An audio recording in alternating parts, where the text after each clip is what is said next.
Assalamualaikum warahmatullahi wabarakatuh. Shalom, Om Swastiastu, salam kebajikan, nama budaya. Let me introduce myself. My name is Aisyah Rara Maharani from Management 22B.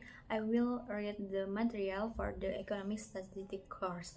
Hypothesis testing. Understanding. Uji hipotesis adalah metode pengambilan keputusan yang didasarkan dari analisis data, baik dari percobaan yang terkontrol maupun dari observasi yang tidak terkontrol. Dalam statistik, sebuah hasil bisa dikatakan signifikan secara statistik jika kejadian tersebut hampir tidak mungkin disebabkan oleh faktor kebetulan, sesuai dengan batas probabilitas yang sudah ditentukan sebelumnya. Uji hipotesis kadang disebut juga konfirmasi analisis data. Keputusan dari uji hipotesis hampir selalu dibuat berdasarkan pengujian hipotesis nol. Ini adalah pengujian untuk menjawab pertanyaan yang mengasumsikan hipotesis nol adalah benar. Daerah kritis atau bahasa Inggris critical regions dari uji hipotesis adalah serangkaian hasil yang bisa menolak hipotesis nol. Untuk menerima hipotesis alternatif, daerah kritis ini biasanya disimbolkan dengan huruf C. Prosedur uji hipotesis. 1. Tentukan parameter yang akan diuji. 2. Tentukan hipotesis 0 HO. 3. Tentukan hipotesis alternatif H1. 4. Tentukan A. 5. Pilih statistik yang tepat. 6. Tentukan daerah penolakan. 7. Hitung statistik uji. 8. Putuskan apakah hipotesis 0 HO ditolak atau tidak. Hipotesis benefits. 1. Menjelaskan masalah penelitian. 2. Menjelaskan variabel-variabel yang akan diuji. 3. Pedoman untuk memilih metode analisis data. 4. Dasar untuk membuat kesimpulan penelitian. Contoh hipotesis, ada pengaruh positif yang signifikan pemberian. Various kinds of hypothesis. 1. Hipotesis deskriptif. Mulai dari pelayanan administrasi pada Universitas XYZ tidak memuaskan. Kinerja keuangan Bank CBA baik. Semangat kerja karyawan PT XYZ tinggi. 2. Hipotesis komparatif. Penggunaan metode X lebih baik dibandingkan metode Y. Kinerja keuangan Bank X lebih baik dibandingkan dengan kinerja Bank Y. Semangat kerja karyawan PT XYZ lebih tinggi dibandingkan dengan semangat kerja PT ABC. 3. Hipotesis asosiatif. Kepuasan mahasiswa berpengaruh signifikan terhadap loyalitas dosen. Jumlah nasabah berpengaruh terhadap kinerja keuangan Bank X. Semangat kerja karyawan berpengaruh positif terhadap produktivitas karyawan. Urgent and vacation of hypothesis. Hipotesis dapat diturunkan dari teori yang berkaitan dengan masalah yang akan kita teliti. Jadi hipotesis tidak jatuh dari langit secara tiba-tiba. Misalnya seorang peneliti akan melakukan penelitian mengenai harga suatu produk, maka agar dapat menurunkan hipotesis yang baik, sebaiknya yang bersangkutan membaca teori mengenai penentuan harga. Fungsi hipotesis.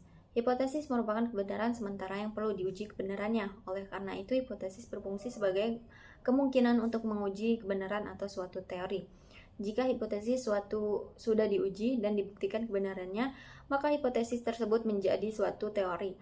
Jadi sebuah hipotesis diturunkan dari suatu teori yang sudah ada, kemudian diuji kebenarannya, dan pada akhirnya memunculkan teori baru. How to formulate an hypothesis. Cara merumuskan hipotesis adalah 1. Rumuskan hipotesis penelitian.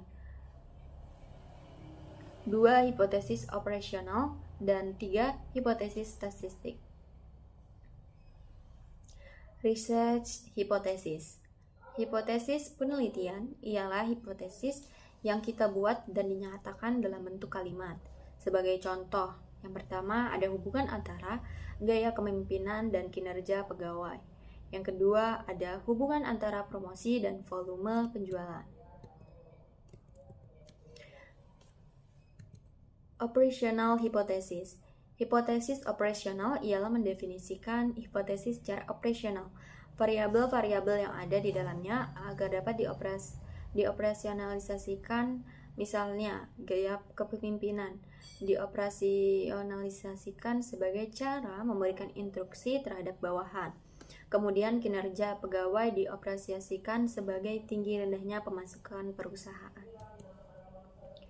Statistical hypothesis. Hipotesis statistik ialah hipotesis operasional yang diterjemahkan ke dalam bentuk angka-angka statistik. sesuai dengan alat ukur yang dipilih oleh peneliti.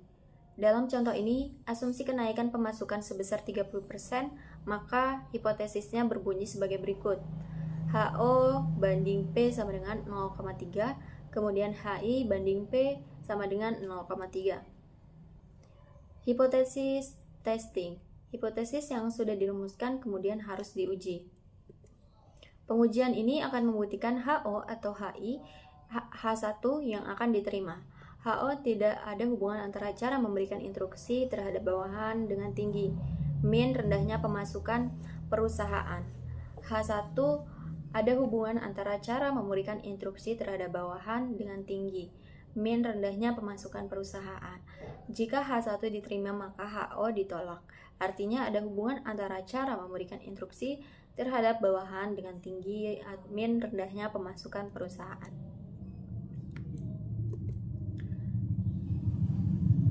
Consideration in formalizing hypothesis. Harus mengekspresikan hubungan antara dua variabel atau lebih. Maksudnya dalam merumuskan hipotesis, seseorang peneliti harus setidaknya mempunyai dua variabel yang akan dikaji. Kedua variabel tersebut adalah variabel bebas dan variabel terikat. Jika variabel lebih dari dua, maka biasanya satu variabel terikat, dua variabel bebas. Harus dinyatakan secara jelas dan tidak bermakna ganda. Artinya, rumusan hipotesis harus bersifat spesifik dan mengacu pada satu makna. Tidak boleh menimbulkan penafsiran lebih dari satu makna. Jika hipotesis dirumuskan secara umum, maka hipotesis tersebut tidak dapat diuji secara empiris. Kemudian harus dapat diuji secara empiris. Maksudnya, ia memungkinkan untuk diungkapkan dalam bentuk operasional yang dapat dievaluasi berdasarkan data yang didapatkan secara empiris. Dan yang terakhir, sebaiknya hipotesis jangan mencerminkan unsur-unsur moral, nilai-nilai, atau sikap. Mungkin itu saja yang dapat saya sampaikan. Mohon maaf bila ada salah kata. Wassalamualaikum warahmatullahi wabarakatuh. Bye.